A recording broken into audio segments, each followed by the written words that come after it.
Welcome to the CNN IBN Weather Center. This is the place you need to stay tuned to because we're getting you the very latest minute-by-minute updates of Cyclone Phailin as it progresses fast towards the coast of Andhra Pradesh and Odisha. Take a look at this. This is the latest satellite image that we've got from the Met Department. You can see the eye of the cyclone right here and the periphery of the cyclone swirling there, almost already hitting the coast of Andhra Pradesh as well as Odisha as it moves closer towards. Let's take you through some of those crucial and important points that you need to keep in mind. This is the point where the cyclone originated. It is category 4. The maximum category a cyclone can go up to is category 5. So by that you can gauge how powerful this really is going to be. Currently, it had originated 800 kilometers southeast of Paradeep, and from Visakhapatnam it had originated about 870 kilometers. Following that, what we're expecting the trajectory of this cyclone to be is this. It is starting out small, as cyclones usually do, but as it heads towards the landmass, you can see we've visualized this through these red dots. It is going to be intense, moving northwestwards, and the trajectory really expanding to such an extent that the width of the cyclonic funnel is going to be 250 kilometers wide. You can imagine that is going to be covering the entire coastline of Odisha and parts of Andhra Pradesh. 300 to 400 kilometer coastline is going to be affected. That means 14 districts in all. We're expecting the landfall to be between 6 to 8 this evening, Saturday evening, when it's going to hit bang on into Odisha. The specific places would be Gopalpur, that's where it's going to first make that landfall. Paradeep and Kalingapatnam there in Andhra Pradesh are going to be the outer periphery of the trajectory of the cyclone. 200 kilometers per hour is the wind speed it is going to be generating. Usually, cyclone category 4 can go up to 270 kilometers per hour as well. 14 coastal districts put on high alert. What we're also expecting is that officials there are completely on alert. The cyclone, this is another important point coming out. The cyclone is likely to remain intense for 6 hours after the cyclone makes the landfall. So don't think it's going to be over when it hits the coastline. It is going to be intense for the next 6 hours. These are the areas in Odisha which are on high alert. Ganjam, Khurda, Puri and Paradeep. If we move further south towards Andhra Pradesh, the cities you need to be aware of are Visakhapatnam, Gangavaram, Kakinada, Nizamapatnam, Machilipatnam, as well as Krishnapatnam. That is the outer periphery of Andhra Pradesh and the outer periphery of this cyclone. This is another satellite image just to give you a sense of the intensity of Cyclone Phailin. They're swirling around, and the worry really is, if I could play out the next graphic point that we have for you, is that meteorologists say it could strengthen to a category 5 hurricane. That is where we need to be worried about. That's something we'd seen in 1999 in Odisha as well. Remember that was in 1999 killing nearly 10,000 people. That's what the memories are of Odisha as far as the last one is concerned. It is also being compared to Hurricane Katrina. That was another category 5 hurricane. These are points you need to know as to why really is this cyclone such a big deal. The wind speeds, as we told you, 225 to 279 kilometers per hour. That's how much wind speed it can really generate. What kind of damage are we expecting? Well, severe damage to roofs, including structural damage. Small shanties and shacks, which are usually scattered along the beaches, could even be blown away. That's another worrying factor. That's why these areas have been evacuated. There is likely to be widespread power failure, at least for the next couple of days. Crop damage as well. Cash crops could severely be damaged. We're expecting rainfall to go up to 20 centimeters over the next 24 hours. So that's another crucial factor you need to be aware of. Overall, according to estimates, about 1.26 crore people could be affected by Cyclone Phailin. CNN IBN's Weather Center is the space you need to be stay tuned to, because we'll be getting you the very latest as Cyclone Phailin approaches. We're certainly hoping for minimum damage and the best. IBNCJ.com. You can also tweet the team at IBN Live. We're back with the news in just a moment.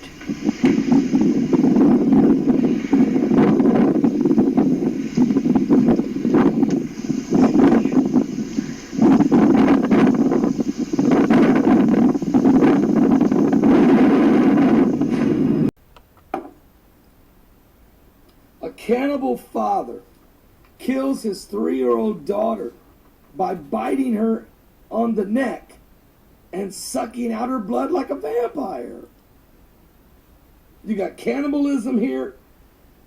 You have a zombie apocalypse scenario. You have a vampire demon here. I mean, this is the trifecta of completely the trifecta of demonology. I don't know what else to say.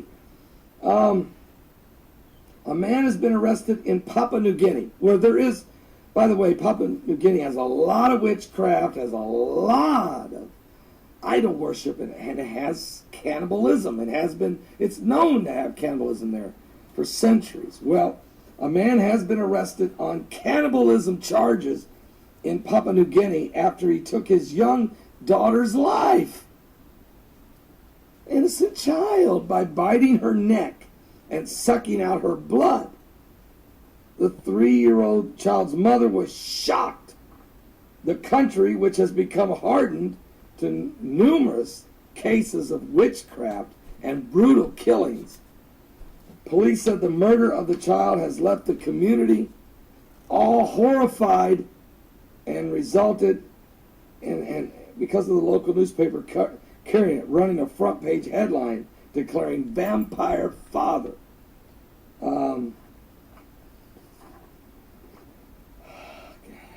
The incident was described as a sickening act of cannibalism, and comments supported by police. The father is named Rex Eric.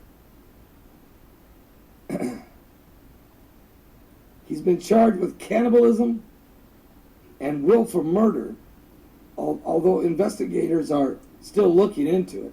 Local councilor John Kinney, who was the first to reach the tragic scene, said the incident occurred after the mother and child came to visit the father, from whom she is believed to be separated.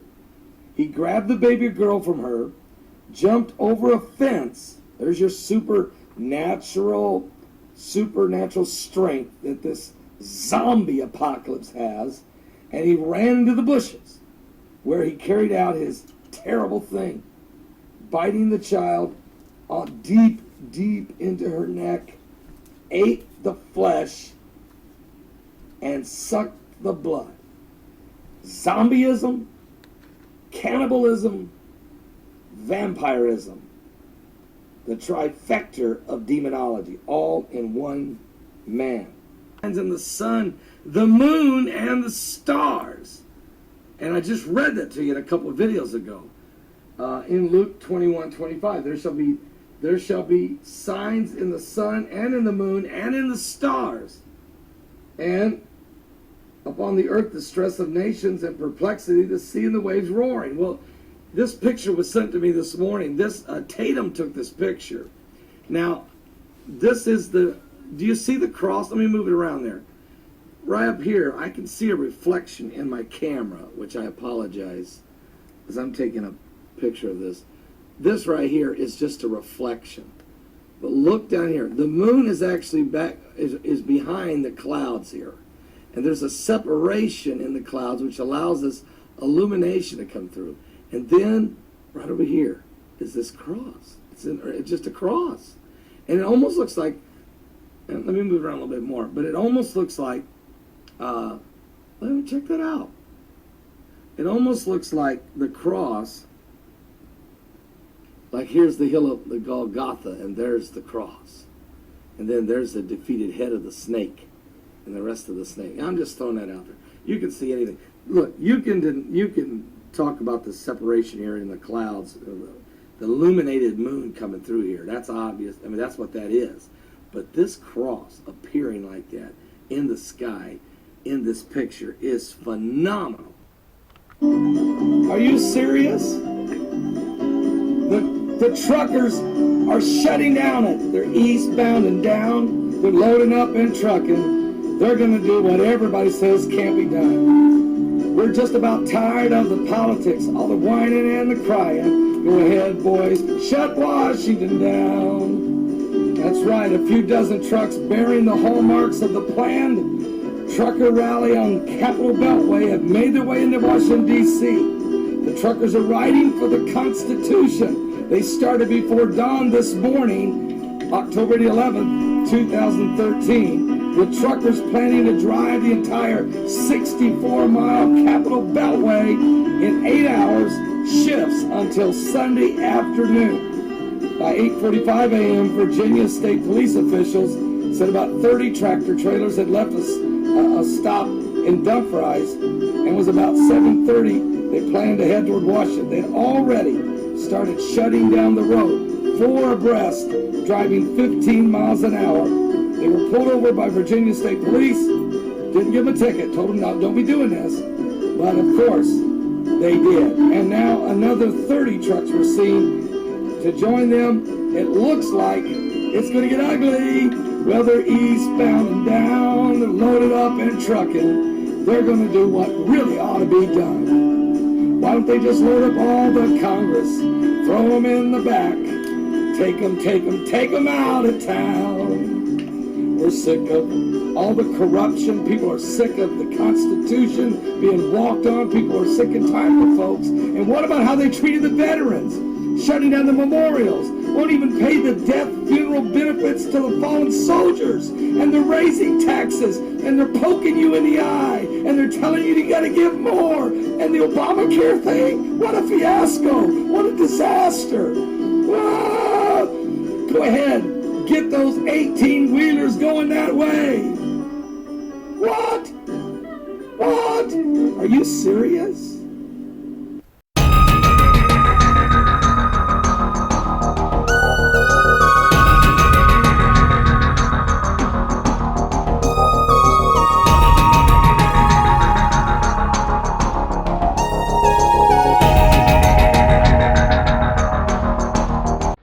Live, this is One for the Record. I'm Diana, and today is October 12th, 2013. Here's your news updates for today. Of course, I'm attaching more videos. Watch the one on the truckers. That was what was leading up to the event that's going on now. I'll do an update later. Very strong earthquake, magnitude 6.4 struck Crete, Greece. Magnitude 6.1 earthquake struck offshore Sucre, Venezuela. New study reveals a major terrestrial ecosystem shift as temperatures increase. Okay, we read that yesterday. The Extinction Protocol 2012 and beyond. Category 4 tropical cyclone Phailin makes landfall in India, 500,000 evacuated. I believe it was up to 1 million though. Alaska's Veninoff volcano erupts, sends traces of ash over 2 Alaskan communities. Alrighty then. E&E News. ENEnews.com. Fukushima, Japan. Nuclear engineers. So many different ways to destabilize Fukushima reactor buildings and melt the fuel cores. Hard to predict exactly which one. Japan academic. Facilities at plant very unstable. Unit 4 fuel rods very vulnerable. Also, Fukushima farmer. Plutonium was detected all over village, 25 miles from plant. Professor, something terrible, dreadful happening. Mayor, please don't tell this to the residents. Of course not. Also, top Japan nuclear officials. Fukushima is an unprecedented disaster. It's probably the worst nuclear accident to ever happen in the world. Remember, this is only one nuclear plant. How many are there in the world? Also, Japan physician. Radiation level was 100 times higher in Fukushima than government reported. 50 days after 3/11. Geiger counter off scale. At train station, 60 kilometers from plant. Blatant concealment. Oh, blatant concealment of data. Blatant. Alrighty then. Let's check out US Canada. I'll try to upload this.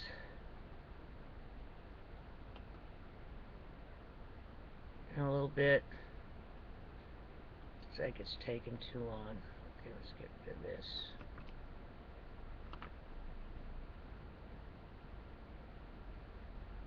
No, it's not changing. It's slow. Here we go. New York Times. We have Fukushima polluting the entire Pacific Ocean. We're talking about how people should be dressed. Influential actor. Alrighty then. As Kevin Blanch said, we've already been all exposed to this stuff. And they're just slowly letting us know.